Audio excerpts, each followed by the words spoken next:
Hello, and welcome back to Movie Husbands, and happy Oscar nomination day.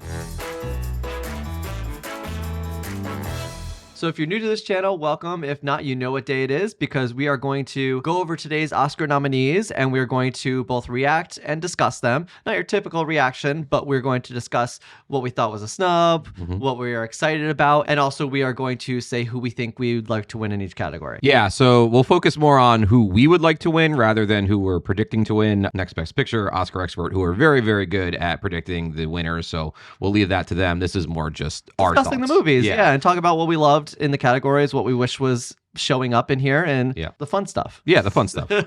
Without any of the work. Yeah, without any of the work. Those guys work really hard. They do work very hard, yes. To be fair, there's a few things. We're not going to do documentary. Last year we did documentary, and the year before that we did documentary. We discussed those, and we just have not seen enough of these documentary movies this year. Well, the other thing, too, is like we try to keep in mind what films will likely be nominated for documentary, and that branch in particular seems to be all over the place every year. Yeah. Surprises abound. So we thought we were doing well until we saw the nominations, and we weren't doing quite and so we've well. only seen one of them. Yeah, we have some work to do. We'll have some reviews and with the documentary. Yeah, that being said, we do have reviews coming out that we're going to do some international features that haven't yet shown around us, as well as documentaries. How about we get started with Best Animated Feature? Sure. The nominees for Best Animated Feature are The Boy and the Heron, Elemental, Nimona, Robot Dreams, and Spider-Man Across the Spider-Verse. I think this is easy for me. It's The Boy and the Heron. I like Spider-Man Across the Universe. I know that some people are very, very partial to that film, and they absolutely love it. I don't feel as partial to it. I think it's lovely. I think The Boy and the Heron is definitely a bit more highbrow, definitely a bit more abstract and thematically hefty as well. I just think it's a real work of art. But I'm curious what you think, because you like both of those films. I like both of these. Yeah. I mean, I'm honestly going to be happy if either one wins, but I think I'm rooting for The Boy and the Heron here. Next up is Original Score, which is American Fiction, Indiana Jones and the Dial of Destiny, Killers of the Flower Moon, Oppenheimer, and Poor Things. So I am really excited to see American Fiction in here. I talked about in a review how much I love the score of that film. I actually don't remember the score a lot. I'm seeing American Fiction again tomorrow. Very interested to see how the score works, especially now that this was, in my opinion, kind of a surprise nomination. The score of that movie plays such an integral part in the film because it really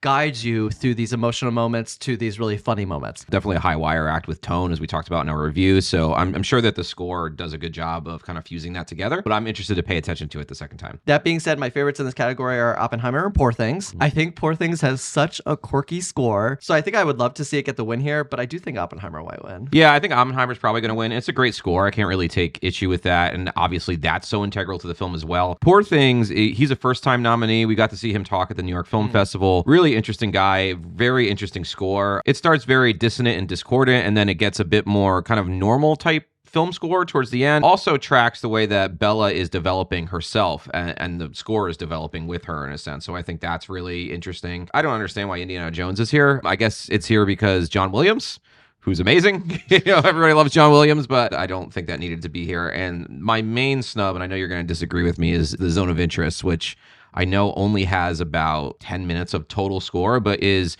bookends the movie. And it bookends the film, but it's very integral to the film, and I think very thematically important to the film, because whenever we talk about this film, we talk about this tunnel of history and the things that we keep in the light versus the darkness when we look back at history. And what does the film start with? It starts with 3 minutes of this score while we're in darkness, right? You mentioned this in our review, but the way that it trains your ears to think about the sound in the film rather than the picture is very important. So the score is doing some different things in that movie than maybe we typically think of a score. It's very avant-garde. It's a very interesting and odd way to use a score, and I would have liked to have seen that rewarded here, but that's okay. Yeah, the only reason I wouldn't put that here is not because it's bad or anything, but because I feel like all the other films, the score is more important to the entire length of their films. So I just see them as being more prominent. I agree. Would you have kicked out Indiana Jones for Zone of Interest? Do you know how many Oscar nominations John Williams has? Hold on, I'm going to Google it right now. 54. Okay. 54. Does he need another one? Does he need another one? I really like John Williams. To be honest, 54, he's only won 5. That's a terrible track record. I think him and Walt Disney are like the top people with the most Oscar All right, but that's not a good excuse for putting somebody else in as like, oh, he's had so many nominations. No, I know. But I think that the way that the Zone of Interest is using score is such an interesting way to use it that you should tip it a little bit because of the avant-garde nature. That's my opinion, well, but the people we don't have to agree. It's fine. The people voting original score did not agree with you. All John Williams cronies. And the nominees for Best Sound are The Creator, Maestro, Mission Impossible, Dead Reckoning Part 1, Oppenheimer, and The Zone of Interest. So you must be very happy that The Zone of Interest is here. Yeah, I mean, I kind of expected this. Yeah. If you watch The Zone of Interest and you don't nominate it for sound, I think that would be absolutely bizarre. It would be a shame. I have not seen The Creator, but every other film in this category I think is very deserving. Yeah, Mission Impossible Dead Reckoning Part 1, I think it gets a little flack. Or I feel like it's disappeared from the conversation so quickly because Oppenheimer and Barbie were such big things. Yeah, completely. And it literally got sidelined, but the sound design is absolutely phenomenal in that movie. But I would go for The Zone of Interest in this case. I would pick Zone of Interest as well. Maybe a follow-up would be Oppenheimer.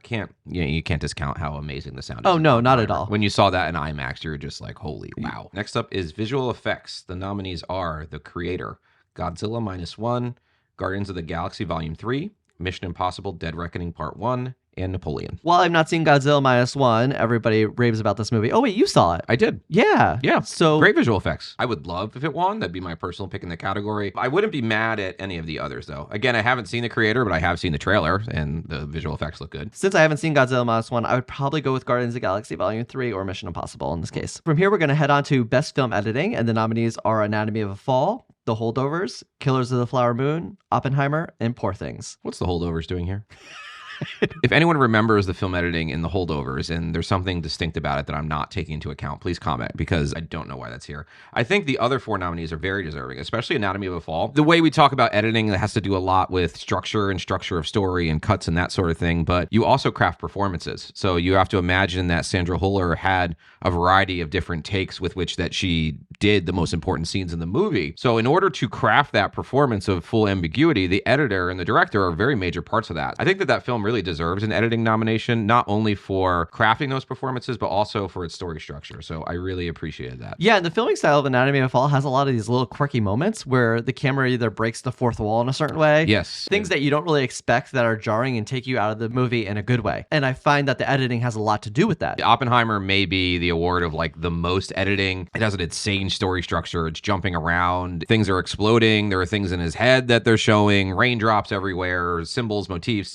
It's quite a feat of editing. So I think that's a very deserving nomination. I would probably pick that. Either that or Anatomy of a Fall would be my picks. I would probably pick Anatomy of a Fall or Poor Things. I don't want to overlook Poor Things in this case because tell me about the editing. Well, so much of the editing in this film is really about comedic timing. And when they decide to cut from these moments has a lot to say about the comedic weight of that movie. Some things happen really jarring and fast and you don't really expect them to cut away, but that's funny in its own right. Mm-hmm. And then some things linger for a little while before they cut. The choices that they're making in the editing room after the fact really has a play in the comedic timing of this film and how it is paced. Totally. Next up is production design, and the nominees are Barbie, Killers of the Flower Moon, Napoleon, Oppenheimer, and Poor Things. So I do want to begin by saying that this category is absolutely stacked. Poor Things is my favorite. Of course, Barbie is up there as well. So if Barbie or Poor Things win, I'd be very happy. But I would like to say that I am disappointed that the Zone of Interest isn't showing up in here. The production design, like the sound, is just absolutely integral to that film. I know it really wasn't in the running, but Asteroid City, I really loved that movie, and I wish I saw it here because the production design was absolutely fantastic. Oppenheimer's production design is good. I don't think it's quite as interesting as Poor Things or Barbie's. Yeah. Those would be my two as well. I'd be happy with either of them. Let's put it that way. And next, we're making our way to Best Cinematography. The nominees are El Conde, Killers of the Flower Moon, Maestro, Oppenheimer, and Poor Things.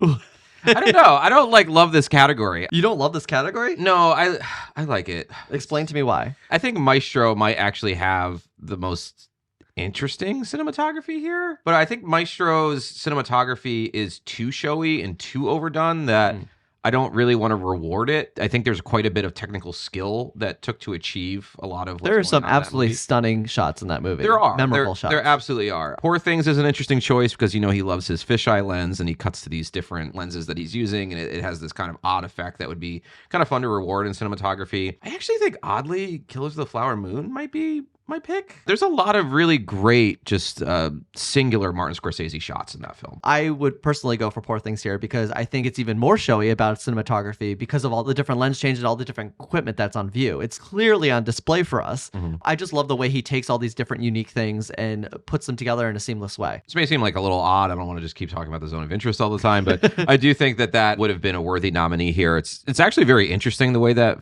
movie was filmed because it was almost filmed like a Big Brother episode. That he put cameras all over the house and he would be outside in a tent and they would just be going about their daily lives, trying on dresses and buttering bread and all these things. So in a sense, the cinematography was very well planned in terms of layering the house with all these cameras, but also kind of off the cuff with the way that they arranged the film. It actually reminds me of Top Gun Maverick last year, just the amount of cameras they utilize. And that, in a sense, is a really good show of the strength of cinematography because of all the equipment that has to go into making that happen. All of the production design, all the production values are so precisely locked into what the film is trying to tell you. All of those shots and the way that they're framed, especially on, I was able to see the film for a second time last Friday, and I just picked up so much more thematically that was so precise within the filming style. Next up is Best International Feature. The nominees are Io Capitano, Perfect Days, Society of the Snow, The Teacher's Lounge, and The Zone of Interest. In all the categories, I don't think we have as much to talk about as we do in this one because I have a lot to say about this category, and I'm sure you have some things to say as well. I am very upset that Fallen Leaves is not in here.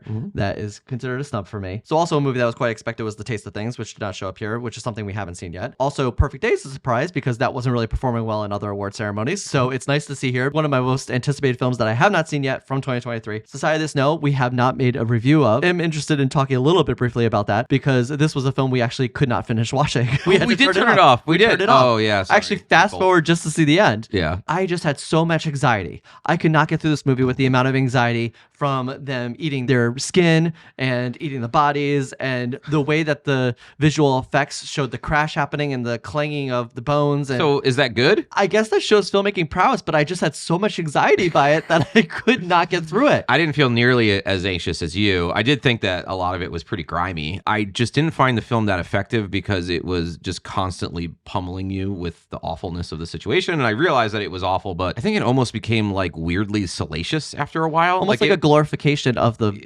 like disgusting it stuff. was enjoying so much how much these people were suffering that I just got out of it. maybe a hot take. I think it's a hot take. I think people really like this movie, so we apologize. One of the reasons we didn't review it was because I didn't want all the hate comments. You're welcome to have them here. I think this is a really weird year for international. Anatomy of a Fall, which should have been the France submission, was not submitted and was nominated everywhere else. And Yeah, exactly. Look how well it's doing. Probably the clear front runner. At the very least, like 1 and 2 with Zone of Interest to win this category. What the French picked, The Taste of Things, isn't even here. And then additionally, you have the Zone of Interest, which is in German, but is submitted through the UK. You have Perfect Days, made by Wim Wenders, who's a German filmmaker, but made it in Japan, submitted by Japan. Very weird. Wim Wenders is a great filmmaker. He's made a lot of films that I've seen, Paris, Texas, and Wings of Desire. So I'm really interested to see Perfect Days. He hasn't made a film that's like hit my radar in, about a decade. So I can't wait to see it. And by the way, we would have seen all of these films. We're dying to see them if they would just release it around us. Yeah. We just want to watch them.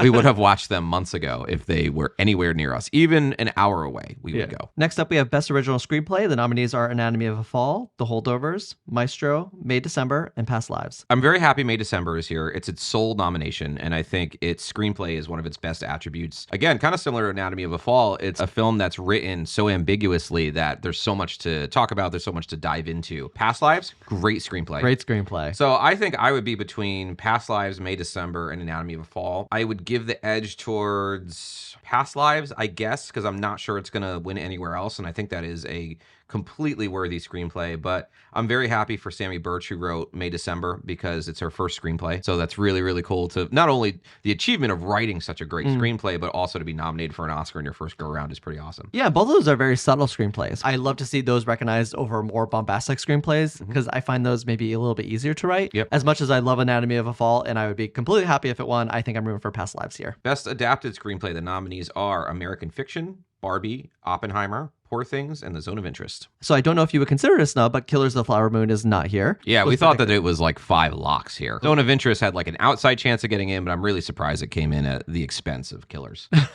I am. Get rid of that. I think of all of the things that I could rave about with Zone of Interest, screenplay is pretty far down the list. Yeah. In my opinion, it's mostly like a concept film. Killers of the Flower Moon, this is an interesting one to think about because it has a very in-depth screenplay. There's a lot of writing and there's a lot of different angles to it. I have read the book and I absolutely love the book. And in my opinion, they did a poor job adapting the book. Yes. So yeah, that's you have beef with that. I have a big beef with that. So that's interesting if you're talking about adapted screenplay. How well did they adapt the book, quote unquote? I don't know how much that's being thought about, but I think it makes a lot of sense that that film is more deserving than Zone of Interest. Yeah. What's interesting to me is that Barbie's in this category now for an adapted screenplay when this entire screenplay was written from scratch. Yeah. So the only thing adapted is that Barbie exists. I have the most appreciation for that movie in this category because I find it to be the most original of all the adapted screenplays. Yeah. American Fiction is my favorite in this category. Yeah, I agree. I'm somewhere between American Fiction and Barbie. Barbie winning would be nice just because you get Greta Gerwig and Noah Baumbach their first Oscars, but I think American Fiction is probably the best screenplay here. Next up, we have Best Supporting Actor. The nominees are Sterling K. Brown in American Fiction, Robert De Niro in Killers of the Flower Moon, Robert Downey Jr. in Oppenheimer, Ryan Gosling in Barbie, and Mark Ruffalo in Poor Things. I'm part of the Charles Mountain Hive. And He is part of the Charles Mountain I am so sad that Charles Mountain isn't here. And speaking of unanticipated, Sterling K. Brown for American Fiction was not expected to be in here, and he replaced, I think William Dafoe was favored to be in here. Yeah, which I'm in agreement of. Willem Dafoe is a great actor. I think he's good in Poor Things. Definitely prefer Sterling K. Brown's performance. I think there's a lot more nuance there. And again, we're talking about the tone of American Fiction is a difficult thing, so I gave him a lot of credit. He also has the tear-jerking scene in the movie, and he has the comedy. Mark Ruffalo is great. Ryan Gosling is great. Robert De Niro is the best he's been in a really long time, maybe since Silver Linings Playbook. Next to Lily Gladstone, he was my second favorite part about Killers of the Flower Moon. I think Robert Downey Jr. is really good in Oppenheimer. It seems like he's going to win, and I would rather it go to one of the other four, to be honest. I have no problem with Robert Downey Jr., and I think he's great in the movie, but it's just not as nuanced a performance as the others. Mark Ruffalo is my favorite in this category. Exactly what Sterling K. Brown does for American Fiction. They really break the monotony of the dynamics of the characters that we already see in the movie. If I had my way, you would see Milo Mikado Grainer here. Yeah. From Anatomy of a Fall. Tremendous performance. Next up is Best Supporting Actress. The nominees are Emily Blunt for Oppenheimer, Danielle Brooks for The Color Purple, America Ferrera for Barbie, Jodie Foster for Nyad, and Divine Joy Randolph for The Holdovers. America Ferrera. Yeah, that was pretty surprising. Again, I think she had like an outside chance, but I was not expecting her to get in, especially considering we'll get there, but Margot Robbie was not nominated. Yes, you're getting ahead of ourselves. I know, but it's interesting in context. I think Sandra Hüller was expected to be in this category as well and get the dual nomination for Best Lead Actress and Supporting Actress. But also, Divine Joy Randolph is my favorite. She's my favorite as well. She would definitely be my pick to win. I think she's fantastic in that movie. I'm a little disappointed that there's no Penelope Cruz. You loved Penelope Cruz in that movie. Yeah, it was an outside chance, but I thought that maybe with that fiery Oscar baity performance that she would have got in. But so you're good with the Oscar bait. Yeah, I liked her in that movie. I mean, she was definitely over the top, but I thought it worked for the film. Jodie Foster's having a moment. Jodie Foster's having a moment. We're both enjoying the new True Detective season. The unfortunate thing about Jodie Foster, and we'll get there with Annette Bening as well, is I was hoping I didn't have to watch Nyad, but now I do.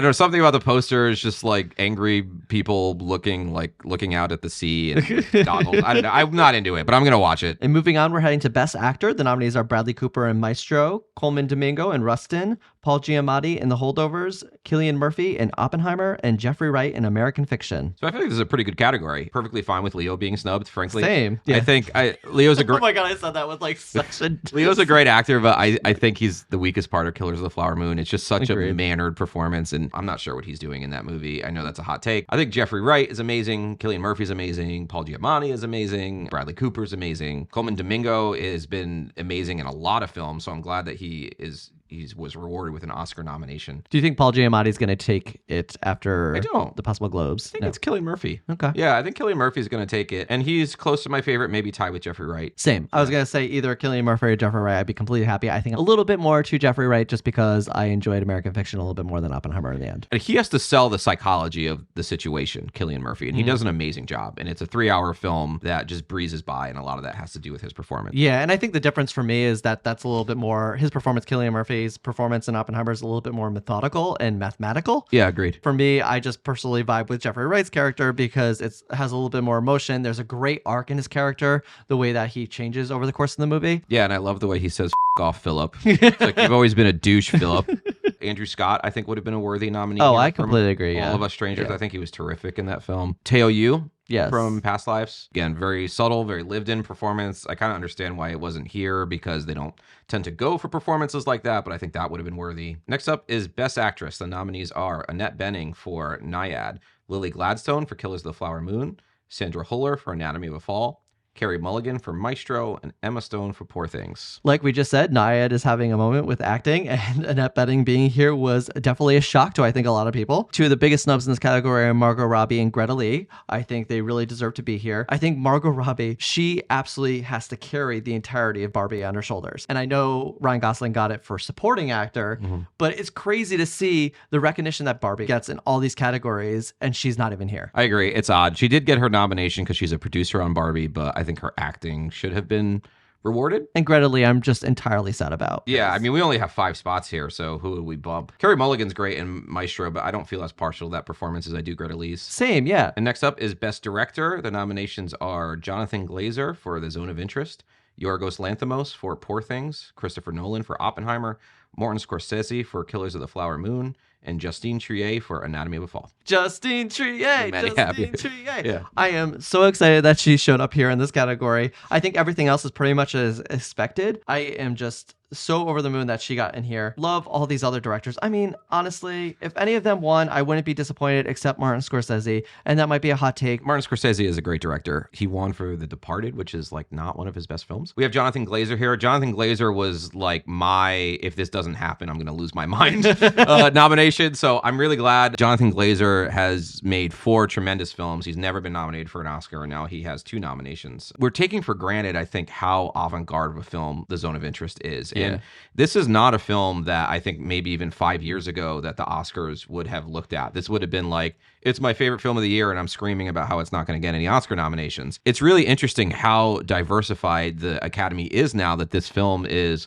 multi-nominated, and it's nominated for Best Picture, which we'll get to, and it's also nominated for Best Director. Same with Justine Triet. No, I'm going to go there, actually, because what's interesting is having a more international body that the Academy has made the Cannes Film Festival a lot more important than it ever was before. 3 out of the last 4 Palme d'Or winners have been nominated for Best Picture. Yeah. That was never a thing before. Like, winning the Palme d'Or, it was very prestigious, but it didn't necessarily mean that you were going to be nominated for many Oscars. Now we have both the second place winner and the first place winner from the Cannes Film Festival last year in Best Director and Best Picture. You know, this is a very tough category, but I am sad that Greta Gerwig isn't in here. Barbie was such a massive undertaking, and the direction required, almost like Killers of the Flower Moon. Like, these are massive films. Oppenheimer is a massive film. These require so many moving parts. Can't help but feel sad that Greta isn't in the same group as these people because of the massive undertaking and the success with that movie. I think my personal pick, if I had to pick, would be Jonathan Glazer to win. I think this is, as far as predictions go,